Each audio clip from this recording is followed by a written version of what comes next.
হাত দিয়ে টান দিলেই ফরফর করে উঠে যাচ্ছে সড়কের কার্পেটিং। করে চলে যাবে, কদিন পর মনে করেন আমাদেরই সমস্যা। ভাঙচুর খেলার মতো কার্পেটিং তুলে মজা নিচ্ছে শিশুরা। বড়দের বড় দুর্নীতি দেখে যেন লজ্জায় হাসি পাচ্ছে তাদেরও।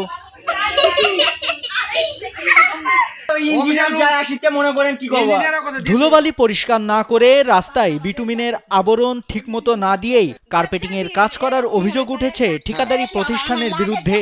রাস্তায় এত বাজে কম আছে, একবারে বাজে। বৃষ্টির মধ্যে চটের বস্তা দিয়ে রাস্তার পানি মুছে তার উপর পিচ ঢালাই করেছে বলে অভিযোগ করেন স্থানীয়রা। দেখেন ভাই, দেখেন তাল মারবে, তাল মারার পর এগুলো মারবে দিবে।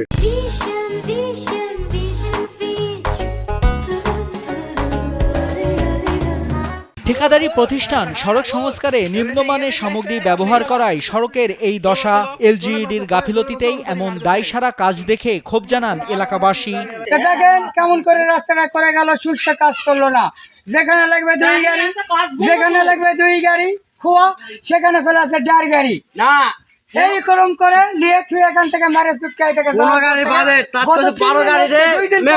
চলে যাচ্ছে। নওগাঁর বদলগাছি উপজেলার আধাইপুর ইউনিয়নের গোপালপুর থেকে হাসিমপুর পর্যন্ত 730 মিটার পাকা সড়ক সংস্কারের উদ্যোগ নেওয়া হয়। এতে চুক্তিমূল্যে প্রায় 51 লাখ টাকার কাজ পায় পোরশা উপজেলার ঠিকাদার মশিউর রহমান।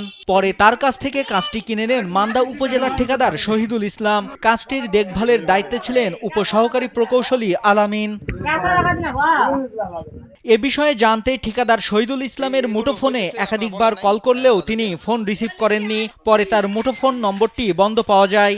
বৃষ্টির মধ্যে সড়ক সংস্কারের কাজ করার কোনো নিয়ম নেই জানিয়ে নওগাঁ এলজিইডি নির্বাহী প্রকৌশলী তোফায়েল আহমেদ বলেন, বিষয়টি জানার পর ঠিকাদারকে সড়কটি আবারও ঠিক করতে বলা হয়েছে। ঠিকাদারকে এখনো বিল দেওয়া হয়নি। ওটা প্রবলেম হচ্ছে, ওটা ঠিক করতে বলেছে। ওটা কাজের কোনো ফল্ট না, যেটা ওঠাচ্ছে আমি দেখি ওটা কিন্তু ঝুট করে উঠছে না, দলা ধরে উঠছে। কাজের কোনো ফল্ট নাই। শুরু হচ্ছে পেটটা ভিজে গেছিল, ভিজে যাচ্ছে ওই মালটা ইহানে বেডে আটকাচ্ছে না। ওটা পেটটাকে শুকিয়ে কাবার করে দিতে হবে। তো পারে না মনে হয়, সম্ভবত পারে না। এটা কাজে কোনো ত্রুটি বিচ্যুতি বা কাজে কোনো কমতি নাই। ওটা বৃষ্টি ছিল, ওটা শুকাতে হতো পেটটা শুকানি। যেটুকু ডিস্টার্ব আছে আমরা ঠিক করে দেবো। বিল টিল দেওয়া হয়নি, কোনো পেমেন্ট করা হয়নি। নাইমুল হাসিব, কালবেলা।